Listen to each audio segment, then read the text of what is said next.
The UN General Assembly kicked off a marathon week of diplomacy with a summit for the future. I called for this summit because our world is heading off the rails and we need tough decisions to get back on track. The signature event adopted by consensus a wide-ranging Pact for the Future, a blueprint aimed at ensuring that international institutions can deliver in a world that has changed dramatically since they were created in 1945. Russia, which raised numerous objections to elements of the pact as the months-long negotiations were wrapping up last week, sought to amend the document moments before its adoption, but failed. The pact has lofty goals for eradicating poverty, ending hunger, and building peaceful and inclusive societies.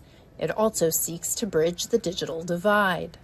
Now the hard work of implementing it begins. But our people know instinctively that this will only be talk unless there's a fundamental change in what we do and how we do it, in who is seen and heard in the corridors of decision-making. The Secretary General met one-on-one with several world leaders Sunday, including Leslie Voltaire, a member of Haiti's Transitional Presidential Council.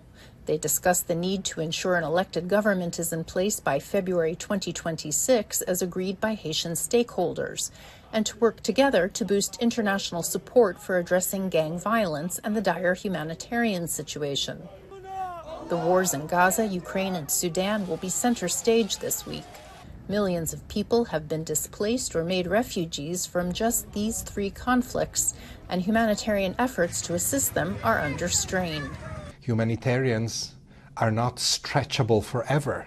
We also have limitations, and I warn decision makers, politicians, that unless they redouble efforts to put a peaceful end or to negotiate ceasefires at least, we are going to be in trouble. Grandi expressed concern about spillover from the Gaza war, most recently in Lebanon. He told VOA that an expansion of the conflict may have incalculable consequences. Margaret Bashir, VOA News, the United Nations.